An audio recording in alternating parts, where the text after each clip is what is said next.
Hello everyone, কেমন আছো তোমরা সবাই? তো আজকে তো সকাল থেকে উঠেই আমরা ভীষণ হ্যাপি ছিলাম, কারণ আজকে আমাদের কমপ্লিট হয়েছে 50 সাবস্ক্রাইবার্স। আর তার সাথে ছিল আজকে রথযাত্রা। আর রথযাত্রার দিন আমার এই দিকে রাইট সাইডের চোখটা ফুলে গিয়েছিল। আগের দিন বিকেলবেলা একটা বড় পিঁপড়ে আমাকে কামড়ে দিয়েছিল, কিন্তু তখন সেভাবে কিছু রিয়াকশন করেনি। আর সকালবেলা উঠে দেখি চোখটা ফুলে গিয়েছে। আর ওর পরেই তো বসেছিলাম নিজের ভিডিও এডিটিং করতে, কারণ অনেক দিন হয়ে গেল ভিডিও এডিটিং করতে পারছিলাম না, টাইমই হচ্ছিল না। তাই আজকে ফাইনালি দুটো ভিডিও এডিটিং করলাম। আর বিকেল হতেই আমি আর আমার দিদি বেরিয়ে গেছি আমাদের বাড়ির পাশে রথযাত্রার ঠাকুরটা দেখতে। যদিও বাড়ির সামনে দিয়ে রথযাত্রার ঠাকুর যায়, তাও আমরা কিন্তু রথযাত্রার ঠাকুর দেখতে গিয়েছিলাম। আর তারপরে বাড়িতে এসে দেখি মব ম্যাটটা আমাদের চলে এসেছে। এটা যদিও আমরা অফলাইন থেকে কিনেছি, কারণ অনলাইন থেকে আমাদের ডেলিভারি ডেট অনেক দেরি ছিল, ওই জন্য আমরা অনলাইন দিয়ে কেনার চেষ্টা আর করলাম না, আমরা অফলাইন দিয়েই অর্ডার করে দিই। তো বাপি এটা নিয়ে এসেছিলো বিকেলবেলা, ওর সাথে একটা ফ্রি ঝুড়ি দিয়েছিল। তো ঝুড়িটা কিন্তু আমরা ঠাকুর ঘরের কাজে লাগিয়ে দেবো। আর ওর সাথে সাথে মব ম্যাটটা আমরা এখন ওপেন করলাম। বেসিক্যালি অ্যাকচুয়ালি ব্যাপারটা হচ্ছে যে মা বলেছিল যে আমার একটা মব স্টিক লাগবে, তো মব স্টিকের সেটটাই বাপি পুরো এনে দিয়েছিল।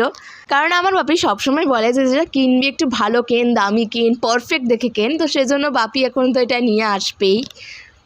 আর এটা সেট করতে তো আমাদের হাফ অ্যান আওয়ার লেগে গিয়েছিলো। তো সেট করার পর কিন্তু এটা অ্যাকচুয়ালি খুব ভালো ওয়ার্ক করছিলো। আর দেখো এটা কিন্তু খুব সুন্দরভাবে প্যাকেজিং করা ছিল। আর দেখো তোমরা কতটা স্মুথলি এটা ওয়ার্ক করছে, মানে কিছু বলারই নেই, খুব ভালো কোয়ালিটি গেস পেয়েছি। আর এটার দামটা কিন্তু আমরা গেস করো। আর এটা কিন্তু খুব জলদি জলটাকে অ্যাবজর্বও করে নিচ্ছে, আর খুব ভালোভাবে ঘরটা পরিষ্কারও হচ্ছিলো। আর এটার সাথে দুটো হোয়াইট কালারের এক্সট্রা রিফিলও দেওয়া ছিল। আর তার সাথে সাথে এখানে একটা বাস্কেট, তার সাথে একটু জল দিতে হবে। আর ওর পর এখানে ঝুড়িও দেওয়া রয়েছে। আর অ্যাজ এটা আমার অনলাইন থেকে কেনা নয়, তো সেজন্য আমি কোনোরকমভাবে তোমাদেরকে লিঙ্ক প্রোভাইড করতে পারবো না। আর দেখো আমাদের বাগানে এই হোয়াইট কালারের বিল্লি, এটা কিন্তু রোজ ঘোরাঘুরি করে, কিন্তু আমি কখনো ক্যাপচার করতে পারি না। আর 50 সাবস্ক্রাইবার্সের উপলক্ষে আমরা একটা ছোটো মতন কেক কাটিং করবো আজকে। তো আমরা কিন্তু কাঁচা কেকে এনেছি, পেস্ট্রি এনেছিল বাপি। তো চকলেট পেস্ট্রি, আমাদের বাড়িতে সবসময় চকলেটের জিনিস বেশি চলে। সো আমরা দুজনে আজকে ভীষণ খুশি ছিলাম, কারণ আজকে আমাদের 50 সাবস্ক্রাইবার্স কমপ্লিট হয়েছে। আর এটা করতে যে আমাদের কতদিন টাইম লেগেছে, অবশেষে আমরা ফাইনালি করতে পেরেছি। 100 সাবস্ক্রাইবার্স হয়ে গেলে হয়তো বড় কেক আনতে পারতাম, কিন্তু আমাদের ছোটোর থেকে বড় লেভেলটা আমরা ট্রাই করার চেষ্টা করব। আর দেখো পেস্ট্রিটা কি সুন্দর ছিল, তাই না? আর সত্যি ভীষণ আমার ভালো লেগেছিল। আর 50 সাবস্ক্রাইবার্সের জন্য আমি এত খুশি ছিলাম, কিছু বলার। আর কেকের কোয়ালিটিটাও ভীষণ ভালো ছিল, তো আমি তো এখন এটা খাবো।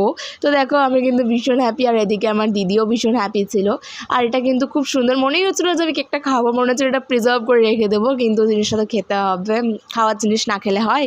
আর তোমরা এইভাবে আমাদের সাপোর্ট করতে থাকো আর পাশে থাকো। তো থ্যাঙ্কস ফর ওয়াচিং। আর সব থেকে বড় কথা, যারা এখন সাবস্ক্রাইব করনি